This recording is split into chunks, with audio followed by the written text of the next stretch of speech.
Alrighty guys, welcome back to another one.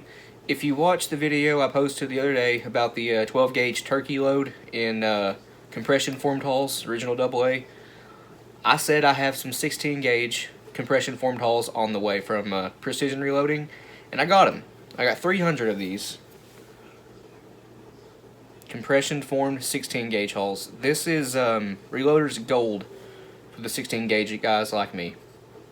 This is a tapered hull, just like Remington STS, gun clubs, Winchester AA HS, or original AAs. There are other ones out there, like the Super Targets. Federal has a new one, the High Overall. Remington American Clay and Field. Remington's Game Load hull, the black one, is tapered. There is an exception to that though. The Remington 16 gauge game hull, it's also a black hull, but it's not tapered. It has the internal diameter of a tapered hull all the way down. It's a straight wall hull, but smaller internal diameter than all other 16 gauge hulls. These are one-piece hulls, just like the Remington STS. The hulls I received are a mix of these upland loads and dove and quail loads. All number 8 shot, so whoever shot these really liked his number 8 shot, or her. If you guys remember a video I did with 24 gauge a few months ago, I got a box full of, I think it was 267 once fired hulls, 24 gauge, and I also got a handful of 2.5 inch 28 gauge hulls in that, which is pretty cool. And I happened to get one brand new primed 24 gauge hull. Well, this one is similar. I got a once fired 28 gauge AA. This one is also compression formed, so that's awesome. These do not have the same internal capacity as, say, a Federal, Shadite, Rio, Fiocchi, all the common straight wall 16 gauge shells. This one is, of course, tapered, meaning you can get by with less powder with the same velocity and payload weight. And that's one reason why people like tapered hulls so much, is because, like I said, you can use less powder to get the same performance. And, of course, the hulls just reload really, really well, and they go a long time. The load we're doing is a 1 1/4 ounce load. You can load these heavier, although I wouldn't recommend it. I would just stick with a straight wall shell if you want to load past 1 1/4 ounce. I load up to 1 3/4 ounce for 16 gauge. I've only shot a couple of them. I prefer the 1.5 ounce load or less. Anyway guys, what do you say we get to loading one of these up, shall we? Got my Lee 16 gauge resize ring, of course.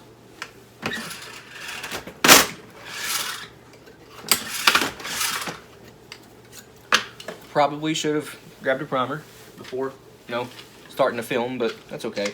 I'm just using a Shadite. You can use any primer here, but I recommend just using a standard strength primer because 22 grains of long shot definitely does not need a Magnum primer.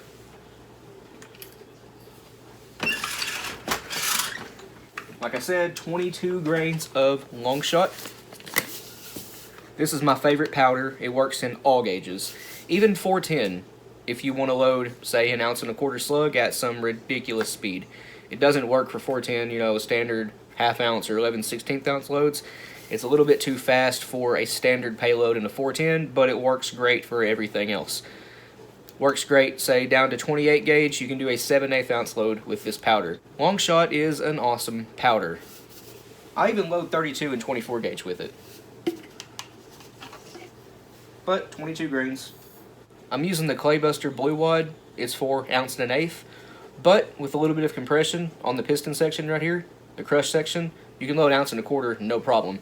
In a straight wall hull, like a Federal or a Shadite, you can do 1 3/8 ounce with long shot with this wad. Set it in there. You want to add a little bit of compression to it, just like that. Just push down until it stops. Hold it for a second and let go. We have plenty of room in here. See the wad? Plenty of room. Josh gave me a bag of number 4 shot. This is Hyantomodi number 4 shot. Really good stuff here. He prefers number 4 shot. I prefer 5 or 6. But number 4 shot is a great size. Need 1 1/4 ounces. That's 1.25. And that comes up right to where it needs to be. Bottom of the crimp.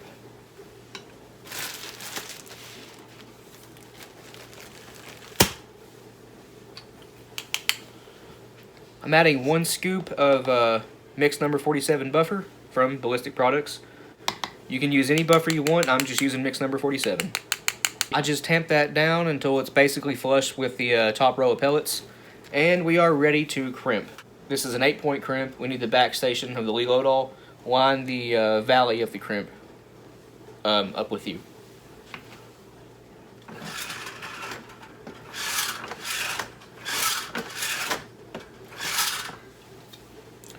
Here is our pre-crimp. Looks great. These compression formed hulls load awesome.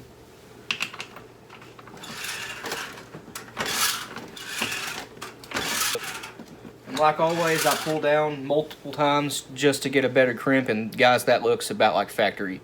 We even have a taper on it. The Lee Load-All puts tapers on the compression form shells, which is handy. It's not a big taper, but you can obviously make it out. The top edge is tapered. But that's okay. We can get it even more tapered. I have a taper die right here. Works on 10, 12, and 16. Just give it a little bit. A little bit more. It's hard to know how much pressure. I'm standing at it sideways, but there we go. Now we have a legit taper on here. And that is a great load right there. 1 1/4 ounce in 16 gauge. They used to offer the 1 1/4 ounce load factory. Federal stopped making it a few years ago, recently. So no more factory 1 1/4 ounce 16 gauge loads. But that's okay. They're easy to load by hand. We're going to do one more. This time it's going to be an old school load.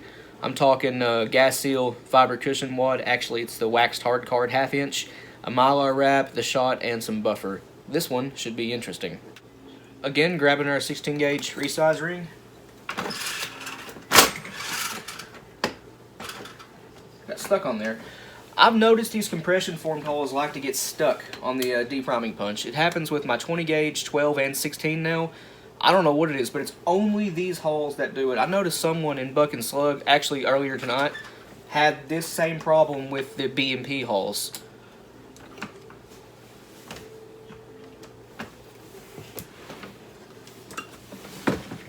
That one's actually stuck on there pretty good, so I'm going to have to pry it loose with these pliers. Just stick it in here and give it a turn. Should pop it out. There we go. These are actually brass heads, and check this out. Almost wants to come off there by itself. Probably could have got by not resizing that one.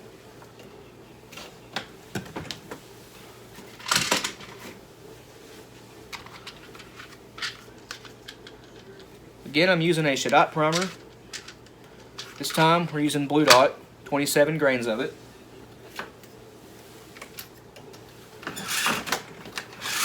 Not sure why I pulled that off there, but I did. I pulled it off the repriming punch just to put it right back on. Brain does funny things sometimes. Blue Dot, 27 grains. Could probably use 28. 30 grains is the charge for an 1 1/4 ounce load in a straight wall shell, like a Federal. This is tapered, so I'm backing it off 2 to 3 grains. Blue Dot's pretty hard to find, but a local store here, Stevens Guns in Cannonsburg, Kentucky, or maybe it's Ashland, I'm not too sure. They actually have some Blue Dot in stock, so I got me 2 bottles, plus the 2 bottles I already have, so I have 3.5 bottles. Using the Obturator 16 gas seal. These are made for, I believe, the Remington game load hull, which again is straight wall, but it has the internal diameter of a tapered shell. In other words, these are going to fit great. I know it's hard to see, but that gas seal is in place. Now we need a 1/2 inch of fiber wad. I'm using the wax hard card. And it looks like this. Sorry if that's hard to see, but that's what I'm using.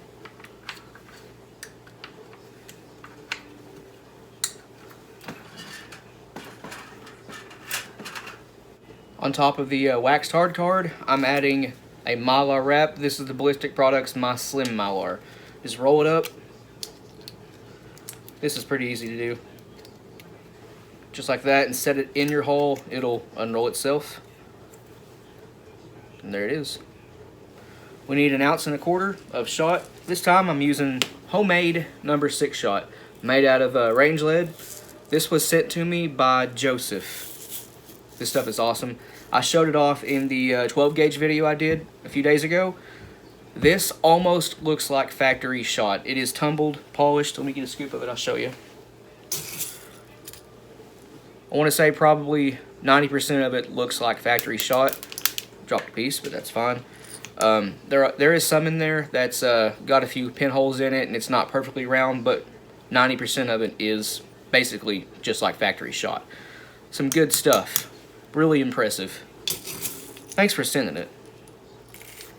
Again, I'm adding 1 scoop of Ballistic Products mix number 47 buffer. Again, you can use the original or ITX buffer if you have those, but I'm using number 47 here. Again, I just tamped it in enough to where it's flush with the top row of pellets, and we're ready for a crimp. Actually, I figured something out with this taper die. You don't need to use the pre-crimp station, although you probably should for this, but I'm just doing this for, demonstration purposes. This will actually do 6 and 8 point. Check that out. Pretty cool, huh?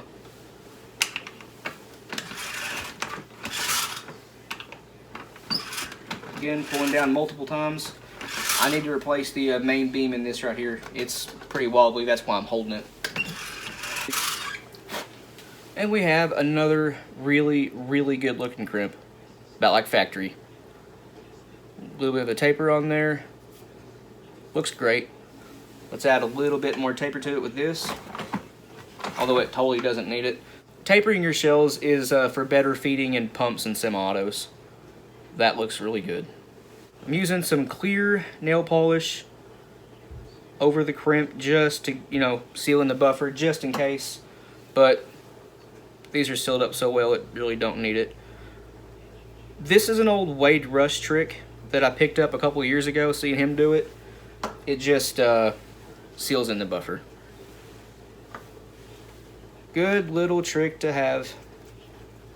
If you guys haven't heard, Wade's wife actually passed away recently, which is really, really sad news to hear. A couple people, Leon, the owner of Buck and Slugger Loaders on Facebook, and Marty, the owner of Marty's Arms, have set up GoFundMe accounts for them. They will be in the link in the description. Wade has been a mentor to me, as well as probably several 100,000 other people. He's a really good guy. His whole family are really good people. You guys should check those links out in the description. Help his family out as much as you can. Anyway, guys, I think that's going to do it for me. Please like and subscribe. We always appreciate that. If you have any questions or comments, leave it in the comment section down below. We will get back to you. If you want to, go check out our Patreon. It's as low as $1 a month. Every penny we get goes right back into the channel. We also have an Instagram. It's at The Shotgun Scientists. A link to that will also be in the description below, as well as our Rumble channel. We post some stuff on Rumble that we can't do here on YouTube. So if you want to go see some stuff like slug reloading or hand loading videos, or a black powder tutorial, socket slug tutorial, you need to go to Rumble. But other than that, guys, you take it easy. We'll see you in the next one.